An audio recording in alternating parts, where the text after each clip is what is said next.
Jam një hap larg legjendës. Kriminal. Na ushtrosh gjua. Ai do të një flak. Po e vap sot.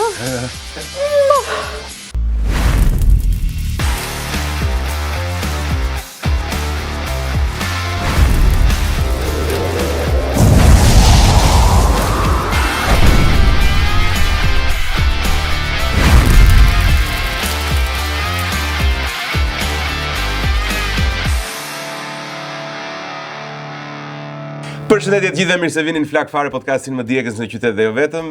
Jeni me Ruti Hizmo dhe sigurisht të gjithë sponsorat e mi, duke nisur që nga Argjendari Donaldo që gjeni lehtësisht përballë qendrës Top Tani, me birën Epos, birë legjendash, bira mere shqiptare dhe epike sigurisht. Rum Bumbu, rumi sigurisht prapë më i ri në Shqipëri, provojeni. Dhe çfarë kam tona dhe petal. Tonat sigurisht vijnë me shije dhe përbërës të ndryshëm për tryezën shqiptare dhe petali që na shoqëron për ndihmuar të ftuarit e mi që të fshihen në momentet më të vështira të eksperiencës tyre. Sigurisht jemi me një të ftuar që unë kam shumë për zemër, e kam ndjek duke sigur unë jam më i rritur se po e kam ndjekur që kur kam qenë më i ri në rrugtimin e saj, simpati absolute. Një shembull shumë i mirë i elokuencës, i mendimit të kristal do thoja dhe sigurisht njeri që më duket sikur kombinon shumë mirë atë që ndjen, mendon dhe thot në botën mediatike, sigurisht e cila nuk mund të jetë apo mund të jetë e sinqert deri në palc apo s'mund të jetë e sinqert deri në palc, atë do të thotë ajo. Zonja dhe zotrinj, BB e kishte shënuar në WhatsApp kur komunikova, ose Balina Podinaku, kënaqësi e madhe që je këtu. Faleminderit shumë që pranove sfidën dhe ftesën, se është një lloj sfide. Si më e madhe që jam, tani më bëre e nisi një çik kështu. Si e një qik më e madhe se unë? Jam. Se unë jam 29 vjeç. Nuk ka problem, edhe unë jam 30. Po një vit dhe ti duhet ta përmendje. Një difer, po dukesh, e para dukesh mere se unë. Hajde, mirë. E kam sigurisht. Mirë, e rregullove. Që tanis si e? Mirë. Mirë? Shumë mirë. Si të dukem? Më duket shumë mirë. Super. E para doja ta përmendja që në komunikimin që patëm mund të jesh i ftuar më analitik i mënyrës se si do vish dhe më i sjellshëm. Absolutisht, mos e lere të bëj zhurmë sa doj, se jemi këtu me njerëz të tretë që na kanë ardhur, shoqëria e Balinës. Kemi spektator. Po, absolutisht. Ne jemi pas spektator, kështu që na duhej. Okej, më the që je mirë. Po çfarë je duke bërë tani? Me çfarë po merresh? Tani po merrem me projektet e mia, po merrem me punën që kam bërë gjithmonë si ekspert e komunikimi, edhe eventesh, marketing, dhe me projektet e mia personale, artistike. Podcastin skenik. Podcastin skenik? Po. Okej. Cila është, ti je në lloj forme ke mjeshtëri në komunikimin publik. Ku e gjen më shumë veten? Pikërisht kjo organizimi, prekja e audiencës ndërmjet eventeve, apo duke përdorur veten tënde si produkt, po themi, si folse, si transmetuese ideve tua? Shiko, në gjithçka që bëj, e gjej veten përderisa e bëj. Nuk jam një natyrë apo një njerëz që do bënte shumë kompromise me veten për të bërë një gjë që ndoshta nuk do i përshtatej. Kështu që sa kohë është në fushën time të, le themi, të njohjes, siç është komunikimi, kudo e gjej veten. Sigurisht më pëlqen organizimi i eventit, më pëlqen komunikimi dhe podcasti skenik si produkt që e kam krijuar unë, në fakt është një format krejt i ri që herën tjetër do vish ta shohësh, sepse po rezulton shumë i suksesshëm dhe jo rastësisht sepse e kam menduar dhe e kam ndërtuar për të qenë i tillë. Dhe mund të flasim pastaj se si e kam për këtë gjë. Po, do të pyes. Ti formatin pak a shumë e di, ne kemi një sfidë që nis nga më pak djegse sigurisht salsa deri tek shumë djegse. Deri më sot shumica dërmuese të ftuarve ja kanë dalë që të shkojnë deri në fund. Okej. Përveç njërit në fakt nuk ka çuar deri në fund, është e përballueshme, nuk e di se si i ke marrëdhëniet me djegset. Mund të ha gura me djegse, po të jenë çik djegës. Duhet të kisha pyet si i ke marrëdhëniet me djegset. Do të gjithë ftuar që nuk i përballojnë mirë djegset. Ata ftuar që përballojnë nuk më japin asnjë reagim. Jam të qetë. Tani si me të parën më thuash si ndoshta reagim do jap, po kjo nuk do të thotë që nuk e përballoj. Besoj që i përballoj. Ta bëjmë një gëzuar një herë? Hajde gëzuar me eposin. Gëzuar gjithë. Gëzuar. Gëzuar shpirt. Është mbesa aty në prapasken. Drita ime. Anushja? Po, dashuria ime. E do shumë. Shumë, pafund. Po. S'kam fjalë. Kam një shprehje unë që them gjithmonë. kur i referohem besës edhe nipit. Një zemër nuk mjafton. Është hashtagu im personal. Ashtu? Se në fakt nuk mjafton një zemër për të bajtë gjithë dashurinë që... Unë kam vënë re që në Shqipëri duket sikur gratë, kryesisht mendoj në Shqipëri, janë çik më të predispozuara te çunat. Nuk e di çka kanë një dashuri më të madhe, për shembull gjyshet, nëna, duket sikur kanë pikë të dobët këta çunat. Nuk e di. Ndoshta Unë jo. Dhe kështu, do të dhëna sondazhe s'kam. Jo, absolutisht më perceptimi jo. Nuk di të them, jo. Unë personalisht kam edhe nip edhe mbes, të dy dua shumë. Mbesa është çik më vogël tani, një çik shumë më vogël. Po për të dy lë kokën. Okej, ta provoj me të parën. Diplomatike Fillajmë. E para, është kjo? Jo, ajo është kjo këtu. Po. Se nuk. Më pengoj kjo, okej. Ja, ta shohim. Shikon me vëmendje. Nuk është aqe. Jo. Ja, e pra? Në gjekë se kjo. Pa jo është kështu, sa për prezantim. Vin kështu. Qartë. Kam dëgjuar dikuj që ke thënë që bukuria është një lloj lumturimi ose satisfaksioni i atij që e sheh dhe jo atij që e ka. A ke thënë këtë, e sigurt? Kam thënë që nuk është shumë merit e njeriu që e ka, se sa merit e njeriu që e sheh. Qartë. Sepse, kam thënë, sepse perfekcioni nuk ekziston. Dhe brenda njeriu ekziston dhe e mira dhe e keqja dhe e bukura dhe e shumtuara. I kemi element edhe nuanca të gjithçkaje. Por luma ai që shikon ke tjetri të bukurën. E qartë. Sepse qartë, e kuptoj. Përfiton ai. I bëj tjera më e bukur. E di, po shiko, e bura jo detyrimisht është perfekcion. E bura është dhe imperfeksioni. Në këtë sens, po them. Pa diskutim, prandaj tash nuk është perfekte në kuptimin ka bukur, ka më pak bukur, ka shumtuar në diçka. Bukuria natyrale po nëse e bukur më vonë në moshë, sidomos kur je në një moshë të tretë që shef njerëz të bukur, aty pastaj nuk është më çështje rastësie, është çështje zgjedhje, disipline, investimi. A nuk është merit dhe atyre që po flet për bukurinë fizike, se unë e shikoj bukurinë si koncept shumë të gjerë. Absolutisht, flas për fizikën për shembull. Dhe jam shumë dhe besoj që edhe ti do bish dakord me mua që mund të kesh patur përballë njerëz shumë bukur fizikisht që në pak sekonda mund të jenë dukur shumë të shëmtuar më pas. Mua më duket sikur ti je në shumë dimensione e bukur, po flas vetëm për aspektin estetik. Okej. Po sigurisht që gjithçka, çdo zgjedhje që ne bëjmë ndikon ato që ne jemi, qoftë fizikisht, qoftë mendërisht, qoftë emocionalisht, gjithçka dhe tërësia e gjithës ne jemi. Kështu që pa diskutim zgjedhjet tona janë ato që na bëjnë ne. E kisha në sensin e a ke merit të jesh i bukur pas një momenti të caktuar, pra kur je i ri 20 vjeç dhe je i bukur natyralisht patjetër. Kur je 40 dhe vazhdon të jesh po estetikisht shumë mirë, është një lloj merite pastaj, është një lloj investimi. Disiplinë, stërvitje, kujdes. Patjetër jo, i mendoj të gjitha këto pa diskutim, po shiko, bukuria është efekt anësor i gjitha i përpjekjes për të qenë i shëndetshëm. A, ashtu thua? Po. Është vetëm kuadër të shëndetit? Pa diskutim, palestra është shëndeti që më shtyn ta bëj palestrën, pastaj sigurisht mirë se të vinë dhe gjithë efektet e tjera. E drejtë si shtrim, i drejtë. Domethënë nuk është motivimi im, nuk është për të patur një bel më të hollë, por për të patur më pak një bel më të shëndetshëm. Pikërisht. Okej. Tek e dyta direkt do të pyes pikërisht për këtë sepse para direkt. Ta me sulm përgjithshëm. Okej, e dyta. E përmendëm para se të nisim emisionin, është i pëlqeu kjo, më duket tani edhe po. Nuk e ndjeva fare. Ka marrë njeriu e gabuar miq. Nuk e ndjeva. Jo, unë nuk jam ushmendje njerëzve shumë, se ke parasysh bjonde, kaçurel, se kupton.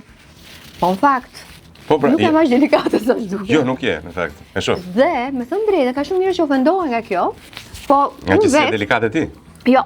Kur nuk merre seriozisht në këtë aspekt, po unë i kam parë vetëm hajrin, kryesisht. A se i surprizon efekti në ndezë, thua ti? Nuk e di nëse ti luan sha, po për shumë unë që kam qef sha, unë mund të fitosh fare mirë me një ekspert qa thjesht për faktin se në ndvepson, kupton? Shumë e drejtë. Jam ekspert e fitimit betejave, kështu që në kësa radhë do fitoj këtë. Jo me 10 me 20, që thuash kam pasur vetëm njërën në studio që arriti ta mbaroj me 20. Ua, deklarata, mi që kam bërë shumë... S'ke fajti të...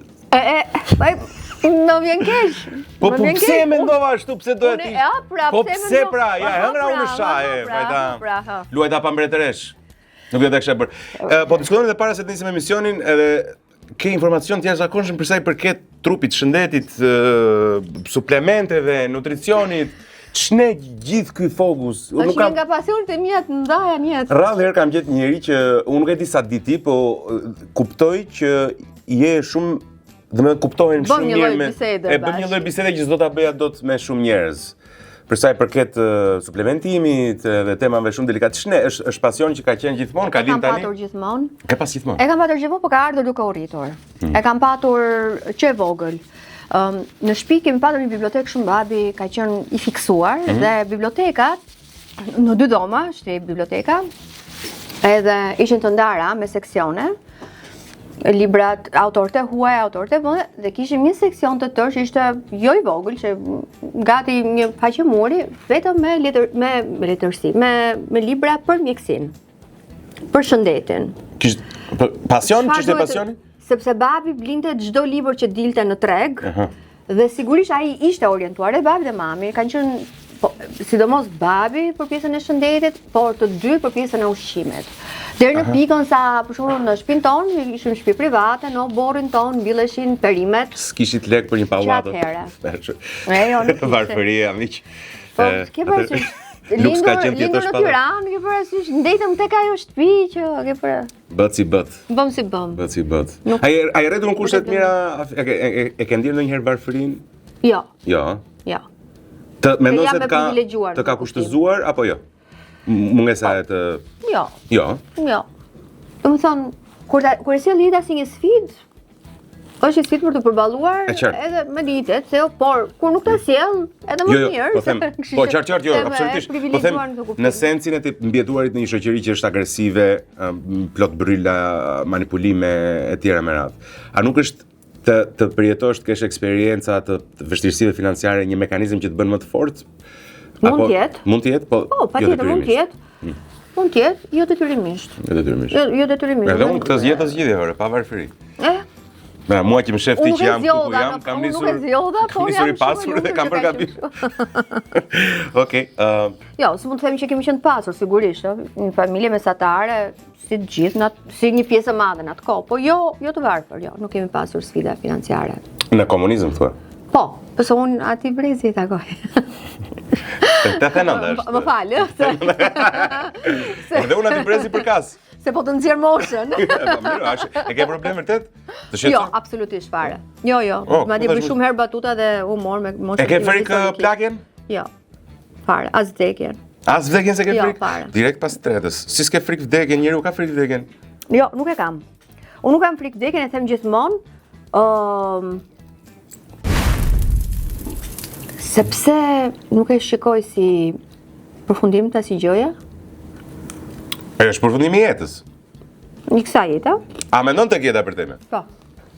Dhe mund të jesh një ketër për shembull ose një organizëm tjetër apo mendon një formë energjie e lirë? Nuk duhet të jem banal kur them ketër, mund të një energji, domethënë një energji që qarkullon, që rinovohet, që kthehet. Këto në këtë sens. Po do jesh me këtë vetdije për shembull, ose vetdije e balinës do jetë? Jo. Sigurisht jo, sepse sigurisht, shiko, ka shpirtra të rinj, ka shpirtra që janë më të maturuar.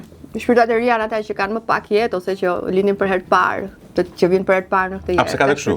Po, ka shpirtra që kanë jetuar disa jetë dhe pavarësisht se nuk janë të vetëdijshëm për jetët e më përparshme, po kanë një eksperiencë të brendshme? Energjia me maturuar, po thu. Po. Shumë Sali Berisha më duket. Duhet këtë pas disa. Mendon? Ai ka pasur shumë jetë në këtë jetë. Kur e mendon po? Kur e mendon po? Shumë jetë në këtë jetë. Duhet të qenë peshka e qenë. Ani në 4-ta, po? Po. Ndroj temën me lezet, miqe. Eksperienca. Sa jetë mendon se ke jetuar? Te 4-ta, mos bëj le Dalina. Jo, prandaj pyeta, se s'mbaja mend, domethënë arritëm këtu. Jemi ke kjo. Si duket media sot ti që ke eksperiencë disa vjeçare në këtë sektor? Është pak e ëmbël kjo. Është që e ëmbël. I ke qef të ëmblat? Jo shumë. Djegësit pas ke qef. Ndjekset e kam qef, po. Po, Pak të thartat. si duket media, po thoja, në këto, tani janë shtuar podcastet, ka një decentralizim, mase mund ta quajmë të medias, kushdo është i lirë të thotë dhe të bëjë çfarë doj. Për Ka të mendimin tim, mirat e veta, ka të këqijat e veta. po Ka si të duket e përmirëson këtë shoqëri apo e zhvesh dhe e nxjerr haptazi që shoqëri që Unë për momentin mendoj që jemi në një kaos.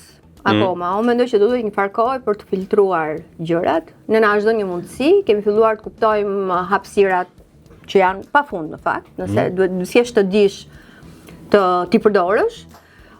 Por koha do seleksionoj dhe me seleksionimin do vi edhe cilësia, do vi edhe përgjegjshmëria, do mbeten në treg ata që arrin të plotësojnë ato kriteret që duhen për të qëndruar në treg, si thash, edhe përgjegjësia, domethënë se ke një përgjegjësi kur del publikisht, nuk është aq e thjeshtë, E më janë bërë të gjithë tani, për shembull, edhe këta që janë dalin prime time në televizion, ka dhe tani dhe podcast. Si ti konkurosh ata për shkak? Se podcastin vetvete supozohet se duhet nxjerr këtë karakterin autentik të njerëzve të thjeshtë, të jap mendim të sinqert. Tashmë po shikojmë që të njëjtat personazhe më duket sikur qarkullojnë edhe në podcast, edhe në media, në televizion, edhe prandaj thash, është një periudhë që do duhet një kohë për të kryer ky procesi seleksionimit, për të mbetur në treg ata që do duhet të ngelen në treg. Po e podcasti jot skenik çfarë është? Është një përpjekje për të bërë një gjë ndryshe. Po çfarë është konkretisht, më shpjegoj çik. Është një podcast që bëhet live në sken. Dhe është një format që unë kam krijuar me pak fjalë një mënyrë për të treguar një histori në shumë forma, përmes narrativës live. Narrativa bazohet gjithmonë në kërkime arkivore për një temë ose për një personazh, përmes muzikës dhe repertorit muzikor shumë të mirë, gjithashtu live. Gjëra shik. Dhe përmes pjesës vizuale, ku janë hyn dëshmit, hyn dokumentar kujtore, fotografi, letërkëmbime, dorëshkrime, që unë i gjej në gjatë kërkimeve që bëj. Ndërtoj një histori e cila tregohet në shumë forma, për të krijuar, le të themi, një të plot, një imazh të plot. Që do t'i japi çfarë? Do t'i japi një mesazh, do t'i japi një. Në këtë rast, podcasti që un kam që kisha deri tani në sken, prej më shumë se një viti dhe në turnë në gjithë Shqipërinë dhe në Kosovë, ishte për Tefta Tashko Koçon, një nga artistet më të mëdha që ka njohur ndonjëherë skenan shqiptare, nga zërat më të bukur, absolutisht. Me një nga emrat shumë të njohur. Të gjithë kur ja thua e din që ka qenë një soprano i njohur, por që në fakt njihet shumë pak. Edhe fatkeqësisht. Po, dhe në podcastin tim kam gjetur përmes kërkimeve arkivore dhe gjëra letërkëmbime dhe dëshmi të cilat njiheshin pak ose as pak mbi jetën e saj, jo vetëm profesionale, po edhe personale, ka një histori personale shumë frymëzuese, të jashtëzakonshme. Domethënë ti dëgjon për Teftën dhe ti sa më shumë e njeh, mendon thua si ka mundësi një njeri të ketë këtë lloj force e të bëjë gjërat që ka bërë ajo, në kohën që ka bërë ajo, ashtu si ka bërë ajo. Nga halli mbase Balina, njerëzit bëjnë shumë kur duhet bëjnë shumë. Shiko, nuk e di, jo, se besoj nga halli, sepse Tefta i përket një brezi artistësh dhe intelektualësh, të cilët në fillim viteve 20 vendosën, pavarësisht se kishin studiuar për një kohë të gjatë në disa nga universitetet dhe konservatorët më në zët e Europës, një pjesë prej tyre kishin lindur dhe ishin rritur jashtë vendit, vendosën një moment caktuar të ktheheshin në Shqipëri për të kontribuar këtu. Lan praktikisht Tefta në rastin konkret, la Parisin, refuzoi të vjonte të qëndronte në Paris, refuzoi dhe mundësinë, sikurse del nga disa korrespondenca, të punësimit pranopër së New Yorkut. Dhe erdhi për të punuar ku? Erdhi për të punuar në Shqipërinë e fillimit të shekullit 20, që nuk isha as rrugë, jo më salla koncertesh. Idealizëm thjesht? Unë nuk mendoj se ka patur një naivitet, le themi po shkojmë ne tani aty ku Balta është më ëmbël se mjalta. Ishin njerëz që erdhën me një qëllim, kishin një synim, kishin një dëshirë. Ata erdhën dhe donin, punuan për të, sepse Tefta dhe bashkëkohësit e saj, erdhën për të punuar, për ta bërë Shqipërinë, për ta parafruar me ato vendet ku ata kishin studiuar, ku kishin jetuar. Edhe në këtë proces, një nga gjërat më të bukura dhe më të shpejta që ndodhi pikërisht në fillim të shekullit 20, ishte lindja e një zhanri të ri muzikor, që është kënga lirike shqiptare shqiptare, ishte pikërisht nga përpjekjet e këtyre. Po ndërkohë ndodhen edhe shumë transformime të tjera. se sado të largët të duken si personazhe, sado jo relevant për kohën e sotme, sepse arti ka ecur, rrymat, por ne duhet kuptojmë një gjë, që gjithçka çfarë ne jemi sot dhe çfarë do jemi edhe për shumë kohë, i detyrohemi këtyre njerëzve për një arsye, sepse shumë gjëra mund të bëhen te tutje. Okay? Po askush nuk fillon nga zero. Ata kanë ardhur kanë filluar nga zero. Ata kanë ardhur dhe kanë filluar nga zero. Ata ndërtuan jetën koncertore, ndërtuan një interes për muzikën këtu. Shqipëria kishte salla, gjithë infrastruktura koncertore, sallat, piano, u ndërtuan pikërisht nga aktiviteti këtyre njerëzve, institucione para artistike dhe kryesore që janë ende sot. Universiteti i Arteve, Liceu Artistik, Teatri Operës Baleti, është kontributi këtyre njerëzve. Artistët që dalin sot nga shkollat janë studentëve po sigurisht të profesorëve, sepse këta edhe ishin të parët që kishin formimin për të dhënë, pra, si më thon, Qëse ka një vit zero, ka qenë atëherë dhe këta kanë një merit. Absolutisht, e kuptoj. Mirë, po, unë mendoj që është shumë e vështirë të bindesh njerëzit duke folur thjesht në një intervistë, apo duke do t'i demonstrosh i prekshëm emocionalisht në një koncert, kupton? Por si duhet? Si binden? Atëherë kështu lindi podcasti Skenik. Okay. Lindi podcasti Skenik nga dëshira për të bërë më të aksesueshëm, për të zgjeruar bazën e atyre që i duan dhe i ndjekin këta njerëz. Në natyrë njerëzore është të prirë të shkojë drejt asaj që njeh. Pra koha është e kufizuar. Ne zgjedhim në ditën tonë, do shkoj te Rudi apo do shkoj te Geli. Apo do shkoj. Kosto oportune. Dhe kryesisht shkojmë drejt asaj që njohim. Atë që nuk e njohim është më largët për ne dhe kemi kohë ti mendojmë gjitha këto. Në momentin kur ti u jep mundësi njerëzve të njohin, të dëgjojnë, të kuptojnë, atëherë ti shikon që rritet interesi, sepse bëhet një gjë e njohur. Dhe në podcastin Skenik vin të rinj, vin adoleshent, vin të rinj, që s'kan dëgjuar kurrë për këtë tashkon. Po dali që ande me një impresion dhe me një emocion dhe e them këtë jo se është produktiv, më ka surprizuar dhe mua efekti që ka pas në njerëz, pavarësisht se unë e bëra me këtë mendim, por efekti më ka surprizuar dhe mua. Shiko, mund mendoj se ata e kanë dalë, që kanë ardhur nga Franca në Shqipëri dhe sot Shqipëria ka arrit të jetë pak a shumë si Franca e viteve 1920. Po, do të jemi diku aty. Po, diku aty. Kemi, na duhet e një ca salla më shumë, se kemi një teatr, opera kemi dhe ajo një sallë. E qartë, po arti i tillë ka filluar. Në Parisin janë qenë dhe kush nuk e di sa salla ka pas. E di po ka filluar të bëjë degradim në të gjithë botën. Duket sigurisht është orientuar tek një dimension po ka të vendoj se e pesta. Po e pesta. A pesta e vërteta si është? Sa kollaj po ikën ki nervisa. Nga koha jote varet.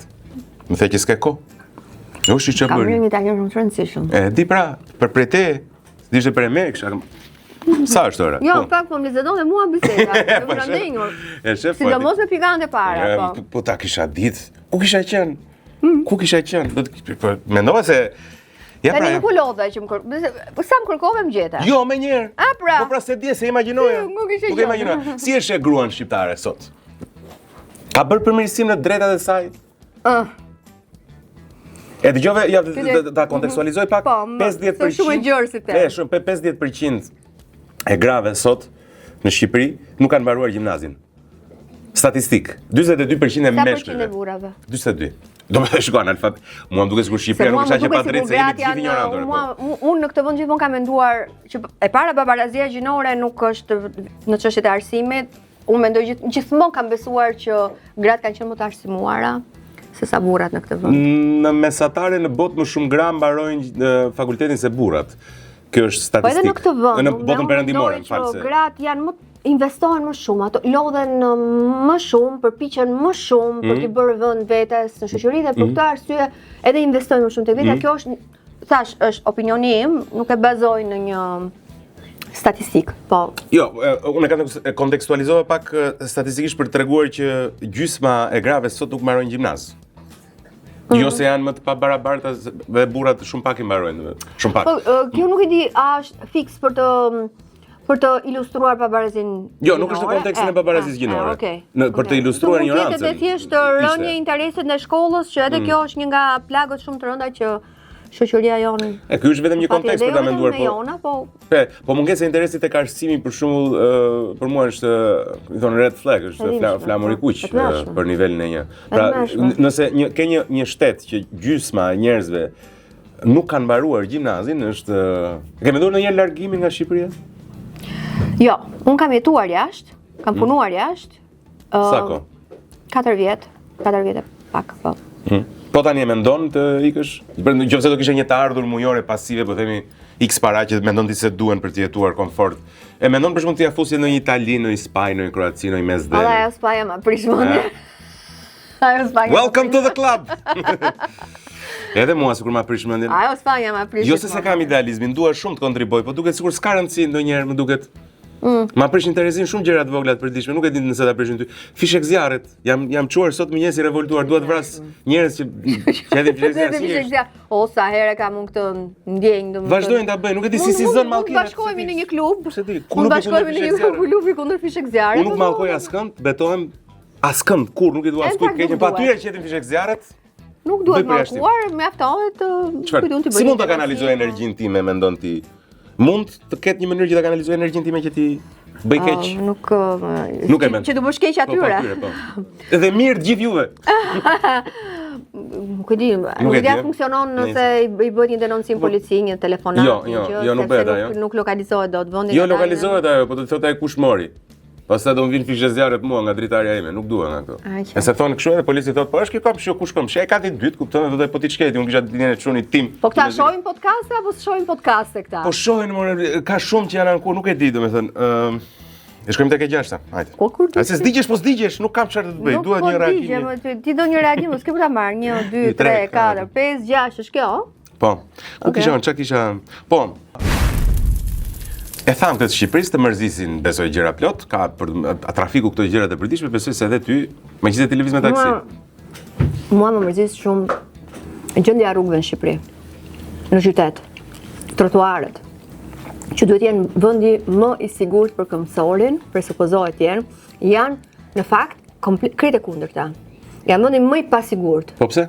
Pse është i pasigurt trotuari? Me puseta të hapura, me pllaka që lëvizin, me disnivele të papritura, brenda natës njëri ka dalë ka hapi shkallë aty dhe ti Po më binde. Me pemon që të vjen. E di është puna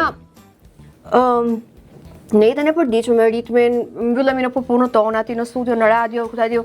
Ndoshta nuk të bie shumë rasti. Unë preferoj të eci shumë në këmbë këto kohë. Jo këto kohë, u bë disa vite.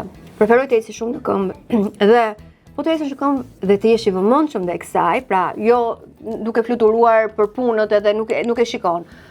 Po të mendosh për shembull, sa njerëz me karroca shikon që janë invalid, që ecën në trotuar, nuk gjen. Jo. Sepse janë totalisht papërshtatshëm. Është pamundur po. Të pamundura. Është e pamundur të ecësh, jo të ecësh me karrocë, jo të lëvizësh me të ecësh është e pamundur shpesh. Pikërisht. Ose po me karrocë nëna me fëmijë, që është problem. Shumë problem, edhe 3.000 euro metri katror i shtëpisë Dalina, s'ka trotuar të kaloj me fëmijë me karrocë ajo. Një nën duhet të ecë nga rruga. Trotuarët janë për mua janë vdekje prurë. Në Tiranë janë vdekje. Po rrugët. Jo, sigurisht. Po në shumë raste më thon të drejtë. Dalina, ikëm në Spanjë. Po. Ikëm në jug Spanjë. E kam qef shumë atë Spanjën. Po Kroacia. Unë kam mbaruar për spanjisht, e di ti? Ke mbaruar për spanjisht ti? Po kam bërë gjuhë të huaja për spanjisht. Në fakt të lartën kam bërë shkenca sociale. Hombre, miola, pachana, padana. Unë jam në shtëpinë time dhe ndjem shumë mirë aty. Unë Kroaci dua të iki. Beson se Kroaci. Deri këtu. S'do të shkoj shumë larg. Jo, dua të jem në Ballkan të qëndrosh akoma. Po, e dua karakterin çik ballkanas, po e dua shumë të rafinuar, edhe pastaj klima. Unë Spanjën kam qef shumë. Kam çdo gjë. Po kanë fut shumë të huaj andaj tani. Duket sikur dhe Spanja ka filluar të kërcënohet nga ky karakteri, ose do të shkosh në një lagje të pasur ti në një kështu më. Jo. Po këto urbanet janë bërë. Spanja është vend. Po në Barcelonë ke frikë dalësh? Ke frikë dalësh natën? Ja, po. Është kriminaliteti shumë. Po. E bëj reklam Shqipërisë me atë rast gjëja. Unë Barcelonën gjithashtu e kam qef. Po. Valencia është. Do shkoj shpesh. Valencia është pastaj është klasifikuar një nga qytetet më të mira për të jetuar në Europë. Ndoshta vendi 1, vendi 2, nuk e di një. Po në botë po the Europë i the të gjitha, mendoj unë. E lyve tjetër? Kjo tek e 6, te 5 aty te 5 në lyves. Po në lym 6 në vlla. 5 në lym apo 6? 6 më vlla. Po ta dush e lyj prapë unë 6. Një herë të sigurohesh ti, ja. E lyva. Okej, të prek një temë që ti ke qenë pjesë Mbani mund 6-ën, e bëra 2 herë. 6-ën po e bëri, nuk ndjen asgjë më. Eksperjenca në jetë. Të pyes për një fenomen që tashmë në një lloj forme ka prekur dhe ndikuar në formë organike mendoj në shoqërinë shqiptare. Qoftë në atë mediatike, qoftë edhe në përditshme. Reality show. Çdo vit tashmë kemi nga 1-2 reality show, minimum 1. Mund pi ujë? Po sigurisht. Okay. Ti do gjimë raftë pikë. Jo, e kisha thjesht dehidratim. Kripa e patateve ndoshta. Zë ta pranoj dhe ajri fat, kripa. Unë nuk po them që këto nuk janë djegse. Je natyrë sfiduese ti me sa po shohun. Je natyrë sfiduese ti. Unë jam mish për të fituar sfidat, po. E pranove që tha pas kësaj delikatesës dhe zërit të ëmbël që fshihet një. Shiko, unë nuk po them, dhe nuk e thash në fillim që këto nuk janë djegse. Po jo për mua tha. Por jo aq sa unë të lëlojën mes. Lojën, domethënë. Po, reality doja të pyesja. Tash me këto realityt që janë kaq shpesh, kaq shumë. Kaq shumë. Dy po janë, po aq, domethënë media gjitha. Shkojnë 8 muaj reality në vit. Mediat pastaj mirë që ato mediat kryesore, Vizion, Top Channel për shembull merren dhe kanë kryeqendrën e tyre, po pastaj edhe gjithçka rreth saj, podcastet vogla, media të tjera merren pikërisht me këto fenomene. Dhe aty në qendër të tyre ka shumë personazhe që kanë këtë manipulimin, egzagerimin, toksicitetin, narcizmin. Dhe këta personazhe shkojnë drejt fundit ose dhe fitojnë ndonjëherë. A mendon se janë shembuj të gabuar? A mendon se e normalizojnë këto sjellje në shoqëri, në një shoqëri që përmendëm edhe pak më parë, 50% njerëzve nuk kanë gjimnaz. Edhe pse mund të kenë fakultet. Tani reality show si format është format që është ndërtuar për të çuar njerëzit drejt kësaj rruge. Pra, i vë njerëzit në kushte jo të zakonshme, jo normale. Pra, dhe përmes izolimit dhe mungesës së pikave të referencës që ne kemi në përditshmërinë tonë, i vendosin një tenton të manipulojë sjelljen e tyre. Jo tenton, arrin të manipulojë sjelljen e tyre, se sjellja njeriu për natyrë përshtatet. Çfarë do të japësh, ku do të çon në majtë të malit, do filloj të përshtatet me atë lloj jetese. E fut në izolim, do përshtatet me jetesën. Dhe përshtatja në ato kushte, sigurisht sjell ose nxjerr disa anë të karakterit të njeriut ose të mekanizmave të përshtatjes së tyre, të cilat në përditshmërinë e tyre ata nuk do i kishin. Pra, kjo është një gjë që reality show është menduar që të bëj këtë efekt. Po ky efekt tani, çfarë prodhon? Dhe tani ti po thua, a duhet ketë reality show apo jo? Dhe kësaj nuk i shpëton dot edhe një njeri, sepse un kam një rezervat e mia për mënyrën se si përzgjidhen personazhet në disa raste. Në disa raste. Në shumë raste. Edhe, domethënë, përzgjedhja e personazheve gjithsesi ka shumë të bëj. Por edhe një njeri tjetër, domethënë që le të themi i përzgjedhur me kujdes, me investuar tek vetja, në kushtet e atij izolimi, gjithsesi do shfaqet i ndryshëm, i transformuar nga ai, sepse është eksperienca që të çon drejt asaj. Ku të çon pasaj kjo gjëja? Çështja është, a duhet ekzistojnë apo jo reality? Po jo, a duhet ekzistojnë vetëm reality? Se duket sikur gjithë investimi nuk është, domethënë mund të prodhosh edhe gjëra tjera. Televizioni është një biznes i cili zgjedh të prodhoj atë produkt i cili shitet më shumë, më shtrenjtë, të blehet më shumë. Po. Tani ka dhe një mënyrë tjetër që televizioni të imponohet. Të imponohet televizioni popullsisë, jo populli televizioni, medias, por media popullit. Kjo kërkon më shumë dedikim, më shumë para, pa diskutim. Do një kohë shumë më të gjatë që investimi të kthehet, por sigurisht është shumë më e qëndrueshme dhe më me vlerë. Puna është që nuk gjykon dot një biznes se si do të zhvillohet. Ja, ta jap një shembull për shembull që ndonjëherë populli e ke parasysh shprehjen që thotë gjëja që nuk e dija që e doja. Pra populli ndonjëherë nuk e di se çfarë do. Populli tia prezanton dhe populli e pëlqen. Kemi fenomenin Luiz Eli që u akuzua, nuk po them unë se u ndaj të njëjtin mendim, po them që u akuzua nga shumë si njeri manipulator, shumë i zoti fjalës. Po është. Shiko, ai prandaj fitoi se është. Nuk e fiton këtë lojën, po si manipulator. Është pjesë si një profil që nuk është shembull i mirë për tu dashuruar aq shumë. Vjen pastaj një fenomen tjetër. Dhe njerëzit thoshin që ore patjetër që shqiptarët do dashurohen me Luizelin, se shqiptari vdes për manipulime, për mashtrimin, për bullizmin e për njërin për tjetrën. Jo, nuk po them që e thanë të gjithë, po them që kam dëgjuar ta thonë. Ndërkohë të vjen fenomen tjetër që bëhet fenomen që është Mimoza Ahmeti, e cila nuk akuzohet për këtë gjë. Njihet si gruaja e mendimit bukur, si një zotruese mire fjalës, si një intelektuale etj. Me radhë, dhe populli shqiptar automatikisht fillon të obsesionohet me fenomenin Mimoza Ahmeti. Pra tregojmë që nëse i shërben gjëra të ndryshme që kanë vërtet vlerë, pse dhe Luizi kishte vlerë në dimensionin e tij dhe Moza kishte vlerë në dimensionin e saj. Njëra mund të konsiderohet nga intelektualët si me përshtatshme, kjo intelektualja e rafinuara, e mençura, pedagogja, artistja, tjetri mund të konsiderohet nga populli më i thjeshtë, i zgjuar, i shkath, i batutaxhive etj. Me radhë. Po treguam që të dyja dimensionet i pranuam dhe u obsesionuam pas tyre ne si popull. Shiko, mua duhet të them këtë gjë. Jo, mua kjo Komenti i gjatë ishte. Moza, tani unë nuk e kam ndjekur shumë. Nuk në përgjithësi këtë vit, duke qenë se kam një projekt i mirë, nuk e kam ndjekur. Po shoh rezultatin. Por shikoj po. Moza u mendoj që është pëlqyer aq shumë për faktin se sjell një model shumë të ndryshëm. Po. Ne si shoqëri kishim filluar të besonim dhe ta pranonim faktin që në televizion shet vetëm konflikti, banaliteti emocional, përplasja. Dhe më në fund erdhi një njeri që nuk kërkon konfliktin.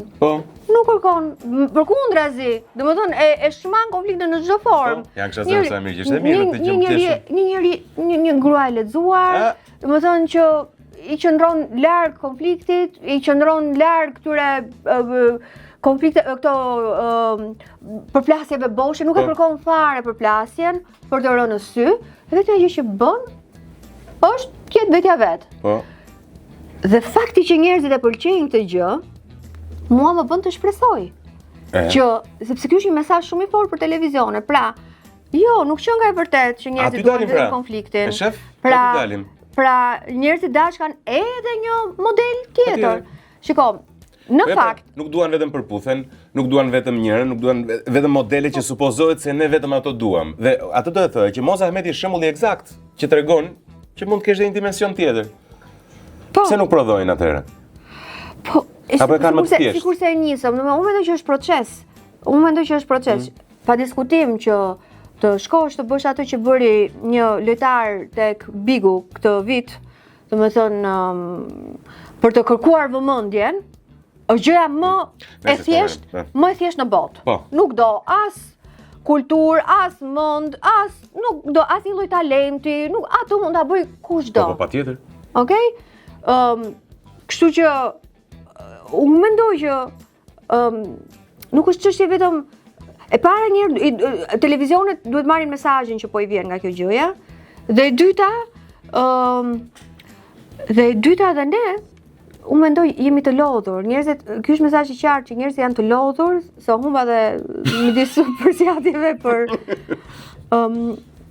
jemi të lodhur nga ky lloj modeli. Është një model, ky modeli që kemi parë nga ky personazh për shembull ose të tjerë. Është një model që ne na riprodhohet në shumë mënyra, na shumë fishohet në përditshmërinë, në lajme, në emisione politike. Komshiu. Kudo.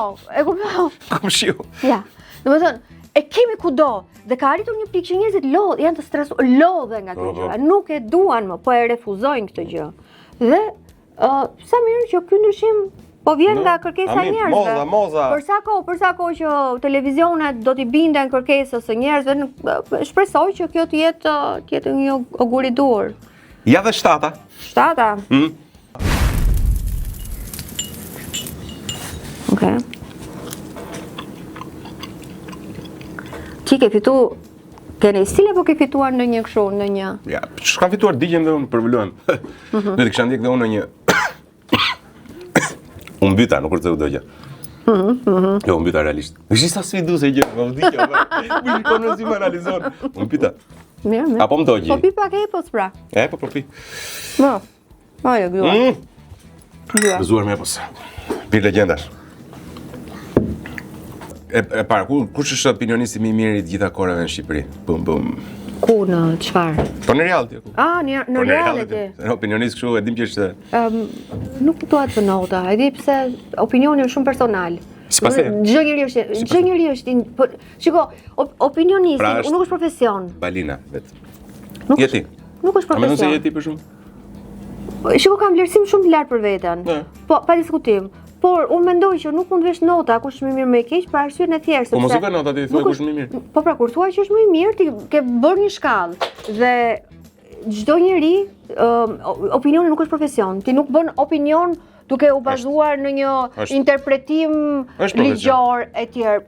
Është opinioni jot, kushdo mund Qartë, të japi po opinion. opinionet nuk janë të barabarta. Kushdo mund të japi Opinioni opinion. im dhe Tani unë opinioni mund të them me këngë nga opinionistët e kam parë Veten më të mirë. të ndaj më shumë opinione Ne. të njëjta, Ja, kjo një- është tjetër gjë. Që do thotë është më i mirë? Po kjo nuk, jo patjetër. Jo Kush patjetër. është ky që ndan më shumë? Jepe kështu më diplomatike përgjigje, unë ta marr do ta bëj kështu. Ndaj më shumë. Titull, ja, kushtu. Nuk i bëj, nuk bëj nga këto unë dhe ta shikosh. Vetëm emër mbi emër në flak fare, kaq i urrejt ja u bë njerëzve këto gjëra. Ti nxjerr nga konteksti e clickbait e këto mënyra kam pasi duhet ta bëj, po. Po si të them, Më këtë puqej më shumë.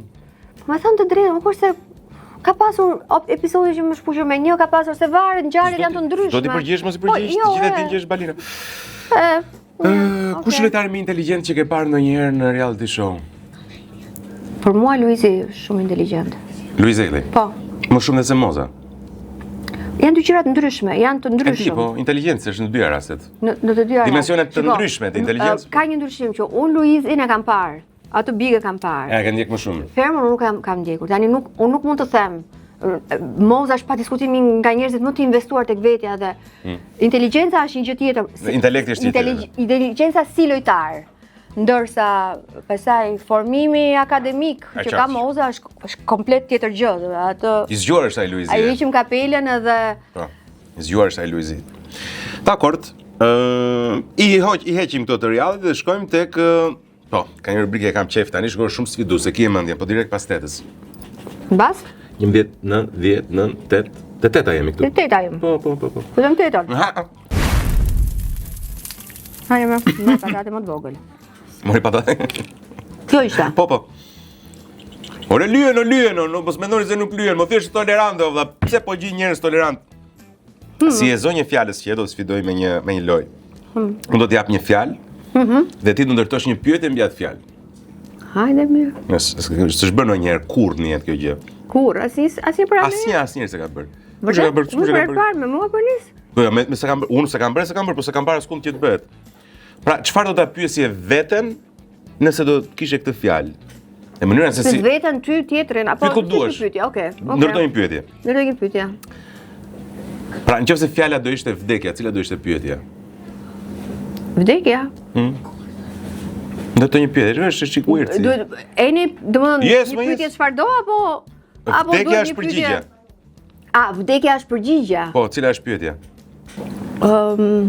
Çfarë Çfarë ndodh nëse ha? Çfarë do më bënte Talia në mes këtë sfidën?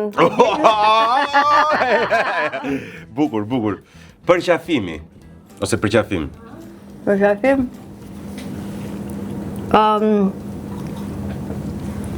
Çfarë do më gëzonte më shumë nëse më jepte Hana tani?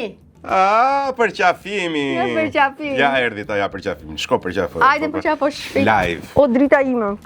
O lulja ime. Ose më normal për dot që s'bëni nga. Ulu atje. Paç. Po duroj dot.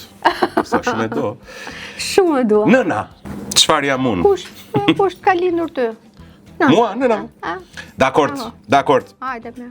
Shkojmë tek nënda. Kemi edhe një. Nëna. Kemi edhe Edhe një. pyetje. Edhe një pyetje. Memoria. Memoria? 11, 10, 9, 8. Oh, memoria. Kjo jemi. Po. Jo, kjo. Jo, ajo Kjo është ishte deta. teta. Nënda, pra po aty e. Po, aty ku je? Pra jam Jo, këtu. aty është dieta. Pse kemi 11 Po. na? Është sfidë legjenda, është e fundit, është më djegsja, e bëjnë vetëm legjendat. Jo të gjitha kanë bërë. Me vërtet? Po. Seriozisht? Po, Sa vite kam bërë? ja 3. 4, diçka tjetër. Po sa sfiduese që është, po. Duhet kishe thënë një tjetër për mua. Kjo është sfida balina. Do provojmë më djegsen. Do e provosh. Po ti mbare pra këto herë. Okej. Mirë, e lëm këtë pyetjeve. Pyetje. Okej. Më thua një pyetje shkurt fare. Okej. Iku ajo. Një pyetje që do të bëj këtyre personazheve historik. Çfarë pyetje do të bëj Tefta Tashkos? Do të takoje. Një pyetje. Bam, cilat vjen e para? Au. Ha mo dogji çik. Jo. Ata. Jo. Mdogji, sigurisht që mdogji, po. E po mos e bëj komplekse Balina, pse i bë kaq kompleks? Më ç'a bone? Ti të kaq. S'kam pa fare. A do takohemi? A do takohemi? Po. Adem Jashar çfarë pyetje?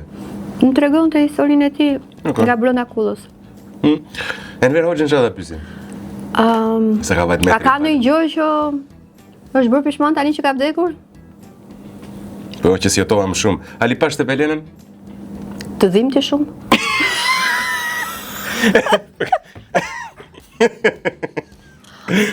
Cila nga të gjitha ma me atë?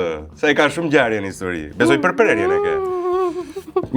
Nëse, Ali pash ishte e bukur. Po mbretëreshën të ut. Sa bukur ishte të ut. Të uton? Me qa helmove? Burin. Njeri u qas bën për pushtetur. Zë kishe? Vërtet ishte aq e zonja për në det, domethënë si lundërtare? Po. Ishte. Ishte. Këtë e di mirë ti, ta ka thënë. Kam parë video me delfin. Kështu thon, se di, mbase, po. Po në Xhimi Pagarushën? Në Xhimi do ta pyesja ndoshta për misin e tij e saj më të ngushtë. Kë ka shok të ngushtë? Kë ka pasur.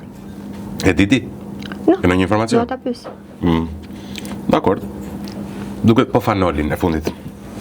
E ke që fanolin, unë vdes për. Sa ti isha shumë kurioze ti sa vërtet besonte. A ishte vërtet besimtar? Kam përshtypjen që sa më afër shkon aq më pak fillon të dyshoj unë. Po ti beson? Besoj. Ku beson? Je besimtar? Unë nuk jam praktikante. Nuk je praktikante, nuk jam praktikante, po besoj. Duhet jem muslimane. Muslimane. Sipas familjes, po. Okej, 10. 10. Bravo, Balina. 10 ishte kjo, e para fundet. Para se shkojmë ke legjenda. Po. Jam një hap larg legjendës. Je një hap larg legjendje. Është tolerante, më nuk i bën përshtypje asgjë. Dakor, kam një pyetësor për ty. Vurej që nuk pyeta jam i vetmi podcast deri tani s'ka pyet për një gjë. Për anë Bushatin? Rafshi. Po do të pyes. Faleminderit shumë. E lash për fund. Po është kështu nga këto karamel. Po pse se trisi vetë bu. Po iko që dua Andin, është ai fillon nervozohet të lë podcastin tani do na lini të flasim apo të merre me Andin nuk. Ti ta lësh të flas. Do ta lëm, unë mendoj se ishte mua dhe Jo, do të pyes për ty në raport. Kush vonohet më shumë në një takim? Tani, unë them ai thot unë, por në fakt shumë raste ma njeh meritën që unë jam, më thënë, ndryshe nga çka namin gratë dhe femrat, unë mund të bëhem gati për 5 minuta. Seriozisht e ke? Po. Nëse më thua tani për shembull. Po 5 minuta bëhen gjitha, thjesht zgjat më shumë. Ku ka grua që zgjet gati për 5 minuta? Thjesht do 2 orë. 5 minuta realisht. Vërtet? Po. Çfarë grua? Kjo që ka superfuqi. Kush e fiton debatin në shtëpi? Nëse më thoj tani herë ai herë unë, se këto janë kotën politikisht korrekte. Ti dikush fiton më shumë, dikush hap më shumë rrugë. Duket që ti Ti e? Toleron. Unë e di për arsyeën e thjeshtë sepse unë ngul kthetra dhe nuk tërhiqem. Thonë se Andi është tipi që nuk e kërkon debatin. Ai e mbyll debatin me heshtje. Kush thot më shpesh të analizojmë pak ti, e the? Kush nervozohet më shpejt në trafik? Në trafik unë. Ti? Po. Kush haron data të rëndësishme? Ai. Kush është më romantik? Romantike. Unë. Je ti më romantike, ëh? Nuk është fare Andi duket si romantike. Është. Kush e kontrollon më shumë? Është, po unë jam. Kush e kontrollon më shumë restorantin, hotelin këto para se të shkojeni rezervoni? Këto puni bën Andi. Andi? Por i ka të qarta kriteret e mia. Ti shërben në çik restorant. Ore sa shumë të dashka. Kush do mbijetonte më mirë pa telefon, për shembull? Andi. Pse ti je më lidhur? Andi nuk ka nevojë fare për telefonin. Vërtet? Andi mund ta Do i thuash vite që do vinte po ta ftoja? Nuk vjen. Nuk vjen, si kaq. Po pse më thua të ftoj Andin pastaj po të pyes për Andin? Po se më pyesni mua pra, për Andin. Po po s'vjen Andi. Po tani kush e ka më të vështirë kërkoj falje? Andi besoj. Po pra, të mirat i ka gjithmonë Balina, të këqijat i ka gjithmonë Andi. Kush është opinionisti në shtëpi? Andi. Zgjuar. Pa diskutim. Kush është më i zgjuar? Më zgjuar. E këtu edhe është shumë e fort gara. Kush më zgjuar? E shiko, Andi është nga Andi do thoshte Balina, unë do thoja Andi. Po kjo do ishte thjesht për të mos kërkuar falje ndark. Ha, okej, dakord, e kuptova. Pra të dy janë shumë zgjuar. Sfid legendash! Kemi qelluar çifti kështu rastësisht. Sfid legendash, më djegse. Po. Momenti i së vërtetës miq, a do ta djegi apo do ta djegi Balina Podinaku? Ore, unë e them, të gjitha më dogjon. Po jo aq sa për të Jo, aq sa për të lënë lojën. Kjo e fundit ishte djegse në fakt. Djegse ishte, po. 10-a ishte. Nuk është dalë djegse më. Ja, shife shkruaj. Mund ta çojmë dhe nivele shumë të larta djegse, nëse ti do të bësh 12-ën tysh në epok. Me kushin që ja bësh sfida Balina. Po, ashtu do ta quaj. Hajde bëre. Oh. Po shkoj ta marr miq.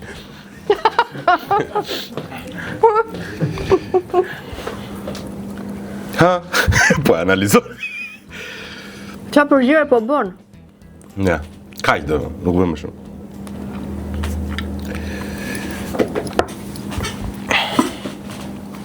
Mund ta di se vdes atë? Sfida Balina Podinaku miq. A di Barcelet se kemi tradit në flak fari Ka vazit shumë, po jo më. Janë kështu në ato të pistat. Jo më. A u vëm, kemi publik. Absolutisht. Kjo është jemi? Nuk do e pi gjithën. Do lyesh patatën, nuk pish gjithën. Ne të duam. Do sa të marr Andin, të di them si ishte eksperienca me Balinën. Në fakt se ke frikë vdekjen. Intervista nesër orët e fundit. Shikoni momentin, e disa do shes. Ua, momenti dramatik teksa se pastaj bëhesh i mirë njohur, legjendar, kur çdo këthënd e kthejnë shumë. E po lyes, është çike ngrir ajo. Shiko, mori. More. Jo. S'ka marr, se jo ti të konspiron. Tani jam kthyer. Ja dojë tani. Jam kthyer në një kuçete për vërtetë. Mund të nxjerr flak. Ka marr apo si s'ka marr? Prit mu? Po Nese, po e quaj se kur ke marrë. Na, more, po tani unë më shumë se ta fuz këtu brenda të shumë, që mund të bëj? Ka marrë tani? Po ka fsho pak, Ka fsho pak. Vetëm këtë. Bëna i pyetje ndërkohë. Jo.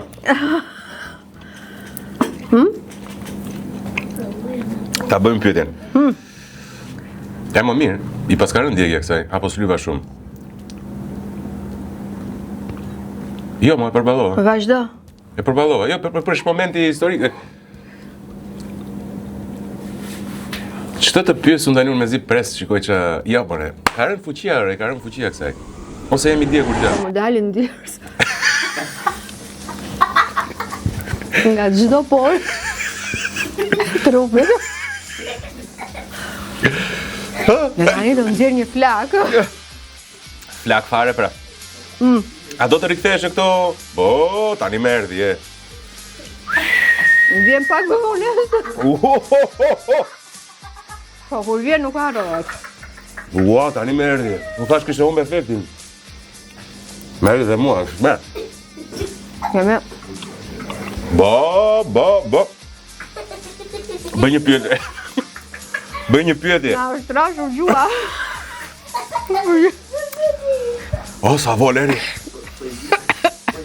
O, zotë, kujdes mos vesh duar në përgishta në për sy. Në përveshë. Zoti i bab. Nejse. Gëzuar Bajramin. Gëzuar.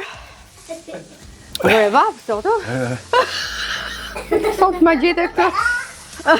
Je dhe më takim tani.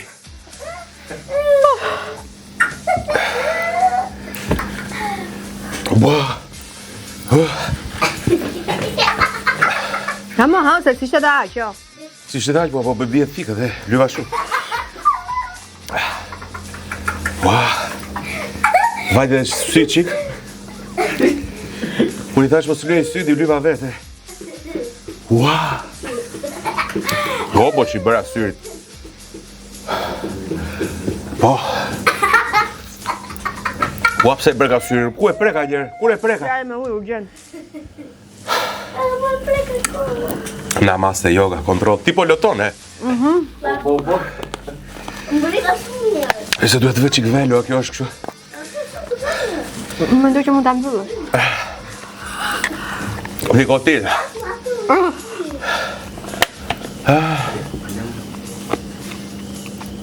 Kisha hoj se bëja këtë gjë të sport. Kjo nuk sugjerohet të hajt kështu, e kjo sugjerohet që vetëm të lyhet me salsa tjera. Kriminal.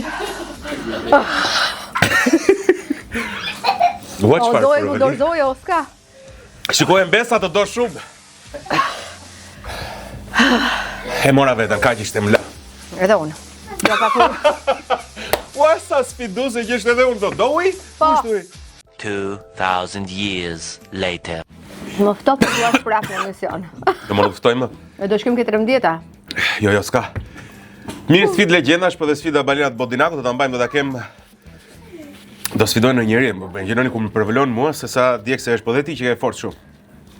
Ishte djekse. Po. S'po vera do të frim. Jo, po marr. E po mirë, po dhe unë bëj kështu si dramatike nëse shitet. Okay. Jo, e kap seriozisht, Jo, ishte shumë djekse. E sigur do që në i viroz, në gjë, e kemi... Po, shpërtallu. Hollim Gjaku e tjera, gjitha me radhë. Balenat, falenderoj zakonisht shumë që ishe me mua këtu. Shpresoj ta kesh shijuar edhe ti. Ishte shumë e shishme. Argjendari Donaldo ka një dhuratë për ty. Faleminderit shumë. Të lutem, kënaqësi. Do ta shoh pak më vonë. Po, shifte kur duash. Vi shikimi. Falenderoj të gjithë juve që na ndiqni gjithmonë. Falenderoj Birën Epos, Bumbun, Argjendari Donaldon, Sallatën tona dhe Petalin. Shiko si Na duaj Petali sot. Jep që petalore se po më rrjedhin hundët. Përdoro. Po, s'po i kapin do duar. Sikur se thash, falenderoj gjithë, falenderoj gjithë shkaore që kam mbi këtë tokë. Ne do takojmë sërish puntat në radhës, deri atëherë mos harroni follow, subscribe, gjithë rrjeteve Hoje Media, subscribe dhe follow. Flak fare dhe kudo. Ju duam shumë, Balina. Jemi mirë. Si ka dalë ajo, nga shpirti. Po mbyllë Po çdo e dhja, po le ta kishim mbyll me sfidë legjatë, do kaloj një më sipër na përvoloj shpirtin. Miru pafshim. Përpafshim.